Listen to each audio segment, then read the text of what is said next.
This isn't the subject of this video, but it's pretty neat that this is blooming, but the other half of it is just starting, because that's an apricot and that's a peach, even though they're all on one trunk. It's a fruit cocktail tree. And the peach blossoms are pink.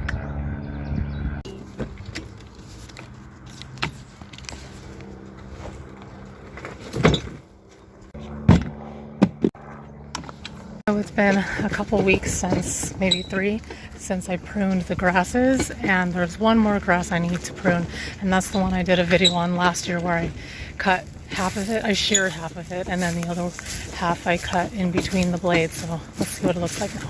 And that's it right there. It is a Miscanthus Graziella. So many butterflies. I think they're called lacewing.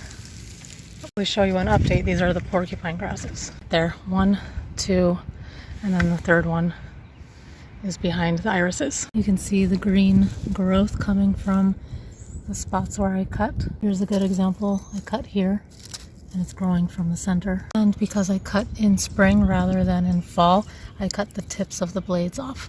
But there will be new ones growing from the soil anyway. And here's the Japanese kitten silvergrass. You can see it's also growing in since I cut it here. It grows from the inside of the blades and also from the soil, just like the other one. But back to the Graziella, you can see the mess it's made all the way over here. It's been quite windy, so our fence post fell.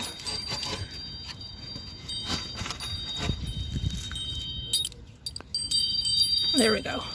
Last year, about halfway, I did the pruning down at the bottom all the way to the ground, and then the back side I left. So let's see what it looks like. This is the side I pruned to the ground, and you can see some new blades coming straight from the soil right there. And these blades are my motivation to cut one by one, but it takes a lot of time and work. And then on this side is where I sheared, I think like maybe 2 feet above the ground or a foot. But you can't really tell the difference, so I might just shear again. You can always shear and then go through and cut individual ones, like shear higher up than you want to. That way you can get rid of this messy tuft and it's not in your way. Of course, you can pick up the mess it's made, which actually is kind of fine if it's helping to mulch. Like that. Here are what's left of the flowers. They're no longer glowy, and I don't think there are any seed pods left in them. Maybe a few here, which you kind of really don't want spreading anyway. See how tall it gets compared to my height. It's a little taller than me. So I think I'm just going to use these, which are the longest blades that I currently have that aren't rusty, and just haphazardly shear. There's no life in these stems yet. Therefore, I'm not risking cutting any of the tips of the blades.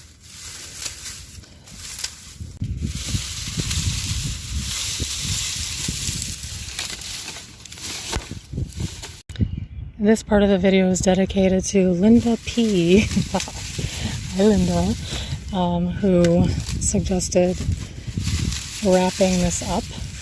Or tying it up and then cutting, but my twine is in the garage and I'm already here, so I'm too lazy to go get it. So I'll be just doing it section by section. But that is a great idea, just to tie it all together, cut it, and then remove one big chunk. Take that back. For Linda, I'm going to go get the twine. I found some in my mess. I think I might do 2 sections of twine. We'll see.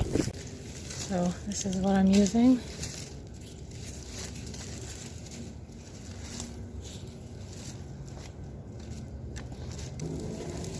It's kind of floppy right now, so fence to hold it for me.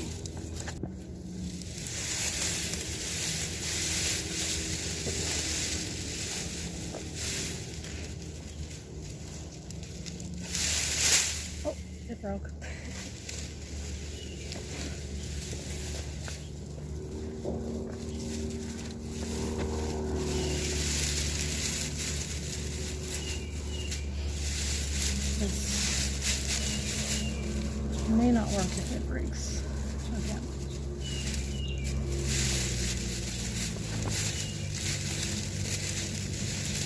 Oh. Yep, it broke. It's just like old tweed, so oh well. We'll just cut it.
So there's the preliminary cut. It's about 2 feet, I'd say, off the ground. I did cut myself, look away for a second on the hand, trying to pull it away. Okay, you can look.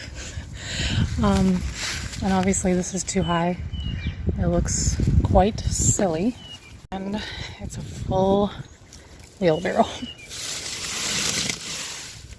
So now that I made the first cuts, I'm going to go through and go one by one.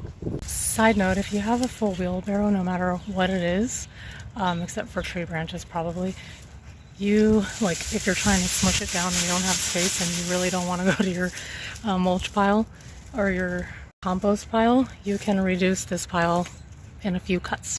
I do this usually when I'm volunteer gardening. You can just take your tool and just randomly cut and everything just pulls in onto itself.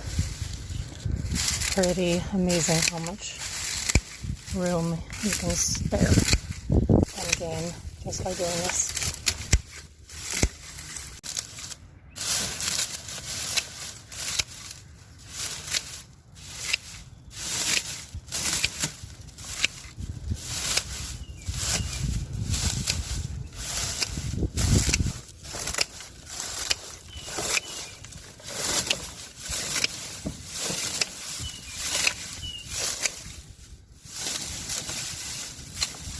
So we go from full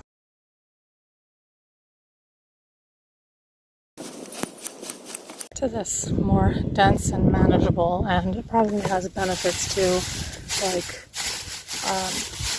breaking down faster, but the biggest benefit to doing it at this point is more space and less trips, because I know once I go dump this, I'm not going to come back and work. I bet it'll be useful for birds to build nests too. Anyway, back to the miscanthus. You can see by the cuts that it doesn't have any green in them, which means the grass hasn't grown that tall yet. Here's some of last year's grass right here. So, I don't know. I love these new blades, so I'm going to try to cut as high as they are at least. While I'm doing this, I am going to be kind of cleaning things up so it doesn't look so messy, as well as pulling some weeds.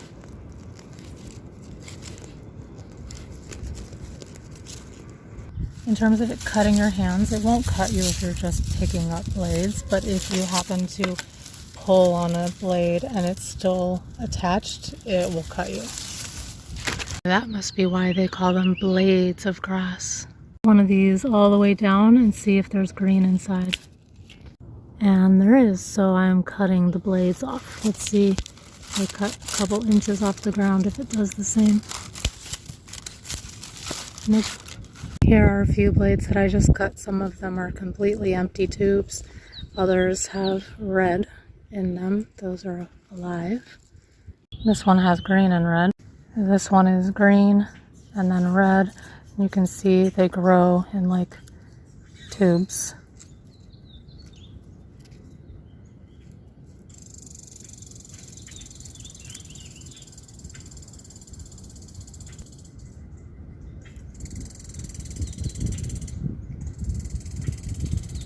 They kind of peel like those Purelinis a little bit. And here's the final center piece. Since I waited so long this spring to trim, I'm going to do maybe a 2-inch above ground shear because I don't want to cut off the new growth. 2 inches up. You can see by the cuts that I made that there's nothing green. I should be safe. And I'm just going to use my pruners instead of, or these longer blades instead of the pointy blades. All brown.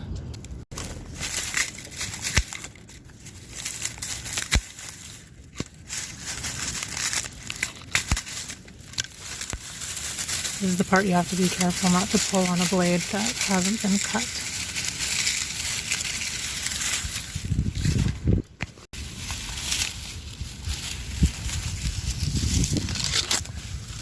And there's a little chunk cut out of it. And if you'd like, you can kind of shape it into a dome. I don't think most people do that, but it's definitely an option.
While you're at it, you can pull leaves and other debris out. Some seed pods here.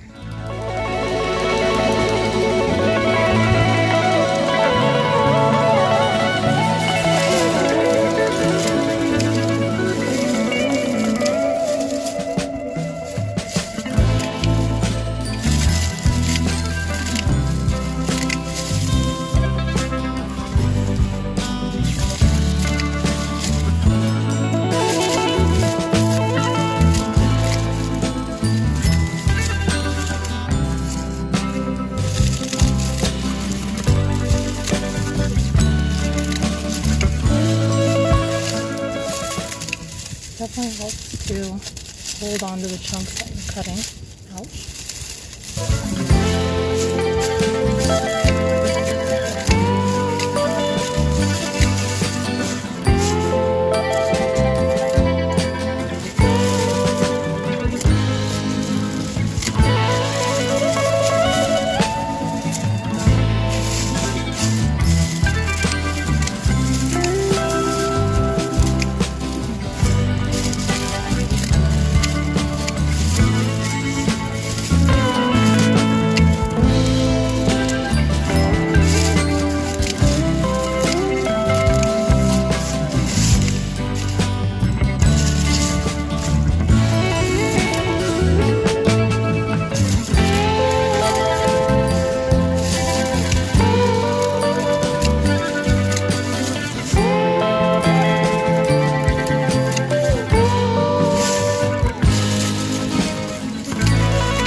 That's pretty much it. It's just a little clump. It's quite dense compared to what it was when I first planted it.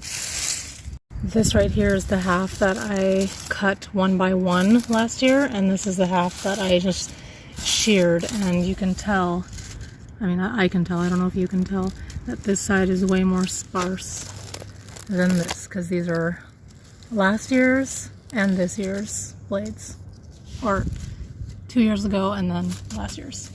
So that's one reason why it's helpful to do them 1 by 1. Cutting side versus shearing side. I'm just gonna pull out some more of these leaves, which is completely optional.